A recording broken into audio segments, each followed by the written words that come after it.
Hello and welcome to another episode of TFG Tackles. We are right here where the battle just took place. India versus Chinese Taipei, and India beat Chinese Taipei 5-0. What was that, Kevin? Hey, that is a smashing headline. India sinks, India thrashes, India demolishes. But is it really worth it? Is it really worth playing a team that has brought in not the best players? Or can you talk about they got in not even the senior squad, and we're talking about a big victory. Okay, it's there for a while, but is this the right preparation for heading into the Asian Cup? Chiranjit, I'm not really sure. Yeah, it's a bit of a complicated issue because you can't really blame the coach for what squad that Chinese Taipei picked, right? And it's the what makes it a little bit problematic is that it's not even like reserve squad ko laya hai. With less experienced players. These are some of the players have not even played league football properly. These are like under 19 players who have been brought over as an experiment to pick the for under 23 Asian Games ka qualifiers or something that they're gonna play. So at that, I hate to say this, there is an asterisk, right, on the win, whether you like it or not. But the way India dominated, the way Indian attackers were just finding gaps between the defenders again and again, repeatedly, just didn't even do something new, just kept doing what they were doing, and it kept working, and they got 5 goals. Is this a message to the other teams that you made a big mistake by choosing to screw with us, by thinking you can bring your BC team and get away with it? No, this is what you'll get when India is playing to their strength. But one good thing is we've got new players playing out of a position that players like Lindo or even your right backs have been taking a while to get off that. So this is a good message for, I think, the players that are coming up from the next lot, that there are chances that you have to take in your hands, and if you do well, your coach is always waiting to put you in the spot. And I think that's a great message to put on, just to know that we've got new players who are quite capable of putting out the strong holders of those positions earlier. Yeah, just looking at the tournament and the diversity of tactics and playing style that the teams like Kenya, New Zealand and Chinese Taipei have brought to this competition, seems like a simulation of the Asian Cup group stage that they're trying to do. If we are going by that logic thread, we have to assume that Chinese Taipei is a poor man's Thailand that we are playing a beta version game against. In that way, I can't see this as being that big of a success, since it's like the alpha version showed up, not even the beta version. But in the terms of boosting morale, we haven't won a game in a while. Myanmar at home was a draw, Kyrgyzstan away was a loss. You want to get your journey towards UAE started with a win, and what a better way to do it than this. In that way, is this a success? I think if you just understand the technical points that where India has benefited out of this game, or at least we can. At least if we talk about the tournament, if not for the entire history of matches that we played in the past, I think it's a good step to at least get the team together, because it's a long time that we played. The last game was Kyrgyz Republic, and the team is regrouping after a very long time, and here we are at a situation where we've played after a long time, and we played with new set of players and still gotten a complete package of passes going. Your defense was clicking well. I think it's a way warming up to a good start. Well, of course, Sunil Chetri. What else can you say? Like the guy just literally went out there and taught Chinese Taipei youngsters how to play football, right? And 3 goals. He could have really got more. Unfortunate to not get a couple of really close chances. What can you say? I mean, the guy never stops. No, he is a leader from all angles and from all sides of the pitch. We watching the game from so close, we can hear him shout out instructions, and he is there all out. He is there back in the defense. He's shouting out. Even if there's a miss from JJ, or he's there to just he's there. He's just all over the place, and what can you make of this performance? Well, of course, there was that shout from Blue Pilgrims early on, JJ goal karega and all that stuff. JJ didn't score a goal, got a couple of assists and was involved in the third goal as well. It seems like everybody who we need to be in form is in form, including guys like Anirudh Thapa, Subhashish Bose, Pranay Haldar got that brilliant goal. Like, what did you make of that? You know, that's what I call Mohan Bagan blood. You know, You had to bring something from your own personal agenda, but it was a screamer, top class goal from. We've not seen such goals coming in from midfielders for a long time. But this is a good start again, I would say, because when your midfielders are starting to move out of positions and creating those chances, you really know your midfielders getting that fluidity in place. Yeah, well, I was talking about how everybody is in form. The only thing that scares me is that we're not playing Asian Cup yet. Like, अभी से सारा form निकाल दिया तो फिर उधर अगर बाकी नहीं रहा तो क्या होगा? It's just a bit of a superstition in me. But beyond superstitions, what was most auspicious in this game was the way Blue Pilgrims turned out. It was a case of guys opening up their homes to strangers who were traveling from around the country just to support the national team. Compared to that, the local fans did not turn up in that much numbers. Like, I would say half the crowd was Blue Pilgrims, but most of the stands were not occupied by them, and that wasn't as enthusiastic as that bunch. But we've got those guys adding up to the Twitter hashtags. I think that also makes sense. If you're not coming to the games, you're trending it on Twitter. Probably that get some points from there. Yeah, well, but you don't. You can only support a team so much by making it trend on Twitter. Okay, if that was the case, then ATK would have been the most supported team in India, which we know that's not the case. But it's a bit of a setback. But we have seen India play a brilliant game, 5-0 win. If the localites don't turn up now, I don't know what else they're gonna turn up for. Right? It just seems like they needed a kind of boost like the Puerto Rico game. The way it sort of revitalized the local scene. Do you think on Monday we're going to see a much bigger crowd? I don't know. Weekdays, weekends, it looks the same. Probably, it's the culture that's hitting us. But what we should be noting is the traveling fan culture has come into place, and this is a great boost for those passionate supporters from various clubs. Now, this is a time when the national team is playing, and you have players from all over the clubs in India, and this is one chance, one occasion where you bring everybody together, and this has to just multiply. And this is a way going forward. I think this is just going to multiply. Yeah, well, Gary White, the Chinese Taipei coach, he was talking about redoing what he did with Guam against India during the World Cup qualifiers with this team. And I'll tell you, he had a very exasperated look on his face at the bench as the game wore on. And guess who had a similar expression? It was the Kenya and New Zealand team representatives who were sitting in the stands. They're playing later today. So what do you expect from that game? Now that they have seen a warning shot from India, are they going to put extra bit of effort to just place themselves in a good way in order to at least reach the final? Because it seems like whoever wins today is going to reach the final with India, maybe. Hopefully. Already talking about the finals, when it just finished the first game, I think this was expected to be a short tournament, and it is. But just coming back to the other teams, New Zealand and Kenya, we know these teams have not again brought in their best players. But for India, again, as Constantine mentioned, it's we don't have control over who comes in, but it's our practice time, it's our play time, and I think how we play against as a unit is going to just get the preparation right.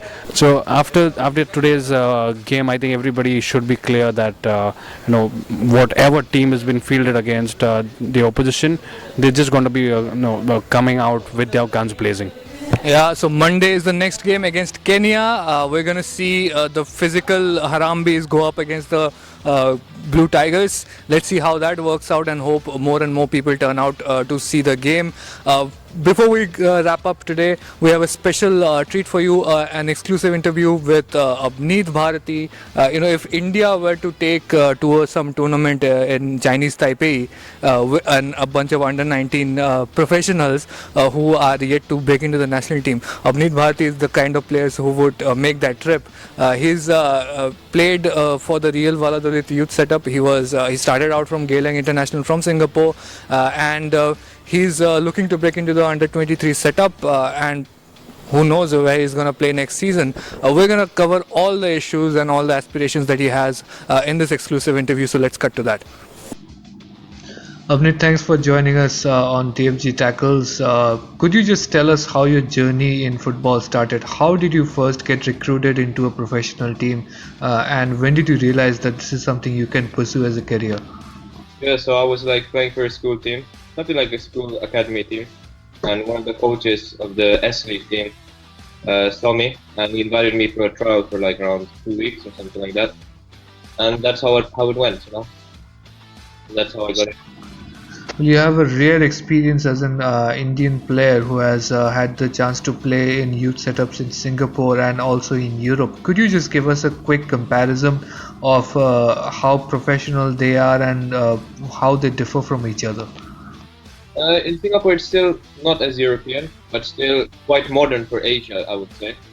They have a good academy setup. They have their own training pitches. You have chance to interact with the first team players once in a while. It's not like in Europe, but it's still a step forward when you compare it to other Asian countries. So when you got recruited by your first club in the youth setup, was that when you first realized that this is what you're gonna do for a living? Was that the moment you decided to become a professional footballer? Yeah, that was the moment, because once the coach picked me, he had a meeting with my family first, discussion how it's gonna work out with school and everything, and that was a moment that he let my family know, my parents know about my potential and other things, and then as a family, not only me, we thought that yeah, I can make it, you know. That was the time when, like you said, it was the moment when I thought that okay, this can be what I want to do for the rest of my life.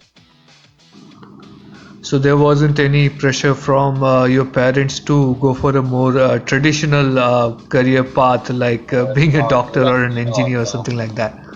Very lucky and very grateful that um, they have I have their support the whole time. So.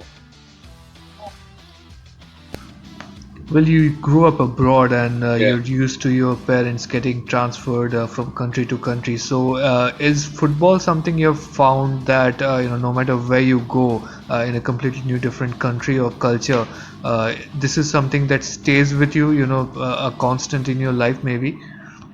Yeah, of course, because football is it's a sport that is played the most, and you can find it everywhere. You know, so whatever country you go, everyone plays football. So it has played a good role. You know? So, could you take us through your initial transfers, going from Geylang to Khalsa and then moving to Real Yeah. Valladolid? How did those came about? In Balestier Khalsa, I actually transferred from Geylang because I had chance to play with older age groups. I was training with the reserve team already at the age of 14, 15 with the reserve side. It's called the Prime League, and it was going very well. They had a Croatian head coach.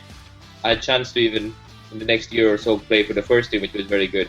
Luckily, one scout, one friend, was in Singapore. He's actually based in Singapore, and we met. He told me about the opportunity to go to Charles and Valladolid, and yeah, that's how it worked out. It was quite difficult because of the visa situation. I was under 18. I had to go on a student visa. I cannot sign a professional contract, not even academy contract. I didn't have a European passport, which is one of the main things in Europe, which makes things easier. And so it was quite difficult, but in the end, it was all fine. So. Now, whenever an Indian player goes out to play in a European club, you hear from Gurpreet and Sunil that there's this unbearable grind that they have to go through to prove themselves and show that they are able to keep up with their European counterparts. What was this like for you? How did you experience this?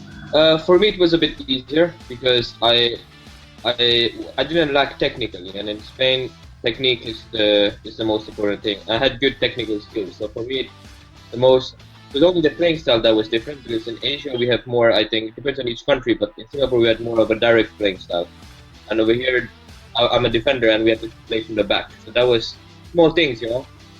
But it was a big shock because everything was different. The language was different, the culture was different. I was young, I was living alone, away from family, time difference. So But the motivation was to be the best, and that is the thing every day. You wake up, and that's what drives you. So at this point, you've become a little more diverse as a player.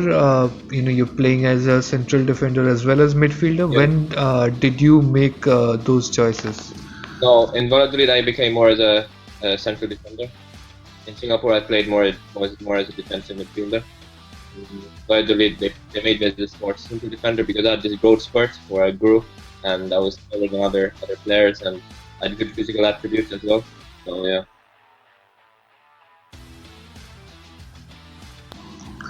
From Valladolid, you moved on towards Portugal. Yeah. How did that decision Yes, come bro. about, and what were your reasonings for making that move? In Valladolid, I couldn't sign a professional contract. Breaking in the first team was difficult. I was an Indian player. They would take a Spanish player more. I had to prove double. In reality, it was very difficult to break in the first team. I turned already 18, and for me it was to play first team football, the most important. And I had a chance to go to Sint-Truiden with a very good coach, Luis Morte. I spent there 3 days before signing for like a trial. He liked me, he really liked me, and I thought, okay, similar conditions compared to Spain in terms of life, in terms of football, and I thought, okay, it's a good chance to play senior football. I was still eligible to play under 19, but I took the senior football step early, and I'm happy I did that.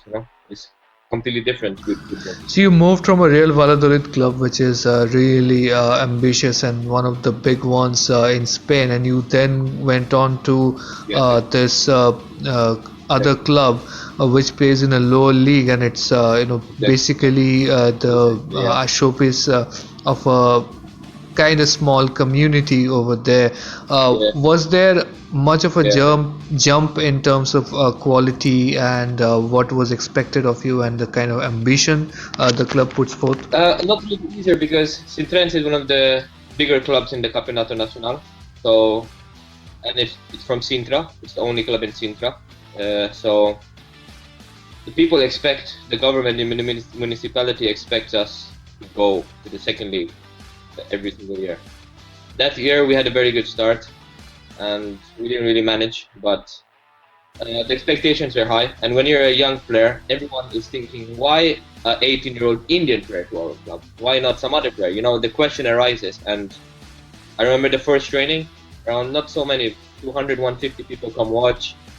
Because who is this Indian player? That's the curious thing. No one really hears about the Indian player in Europe, And suddenly in Sintra, the people are like, oh wow, okay, let's see if he's actually good, So it's actually quite different. In the youth, no one really cares because you're in the academy, And people don't notice you that much.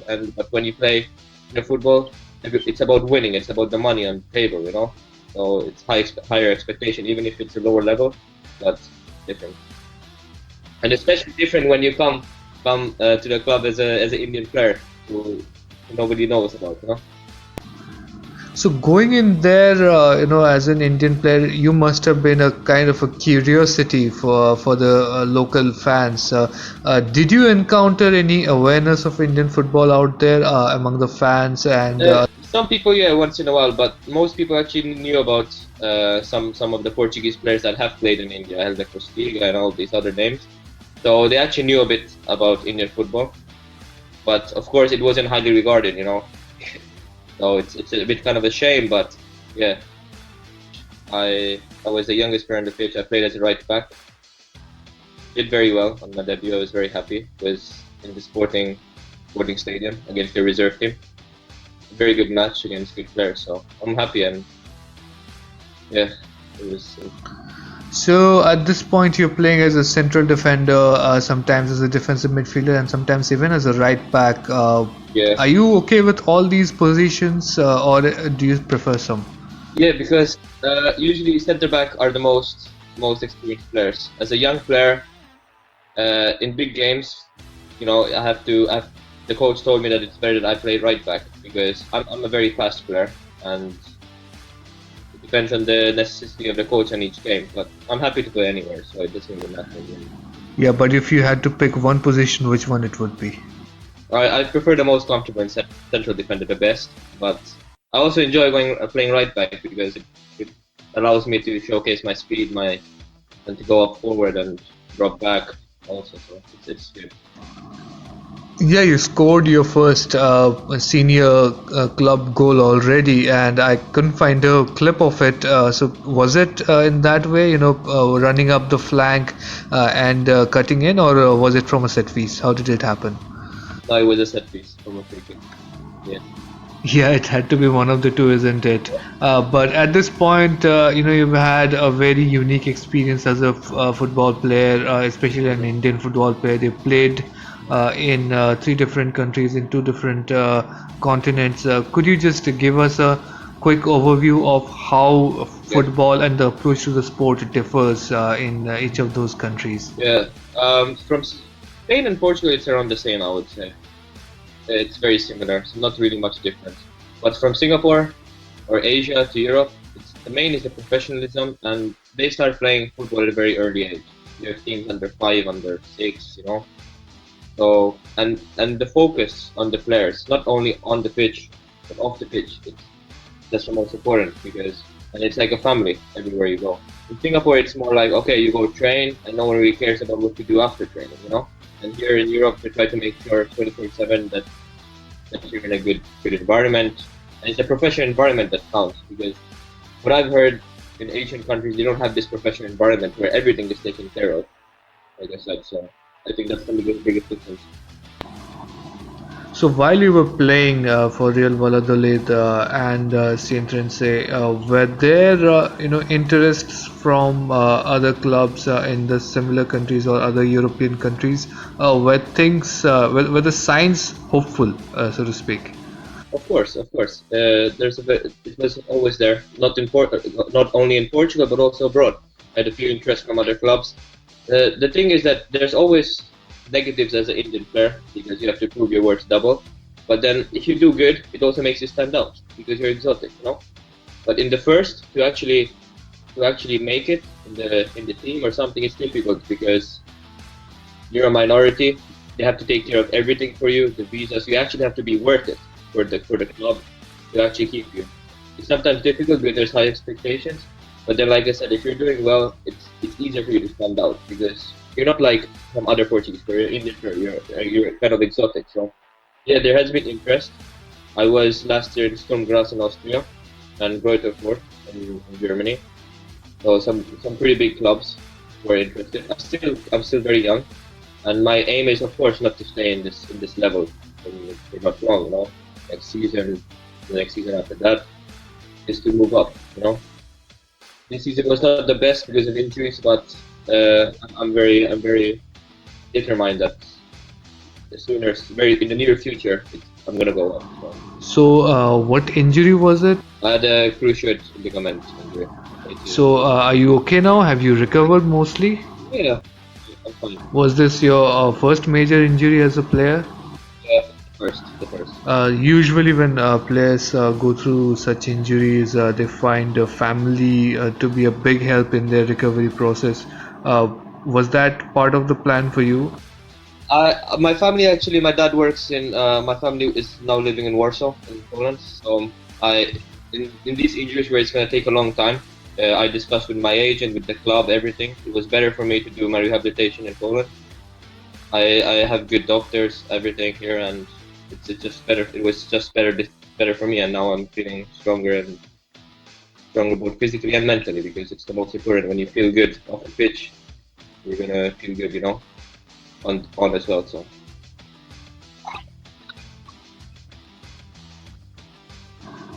So are you planning to continue your exploration of Europe or other countries as an Indian player, or do you think it's time to come back home? It depends. I don't want to say anything right now because in football it changes every day.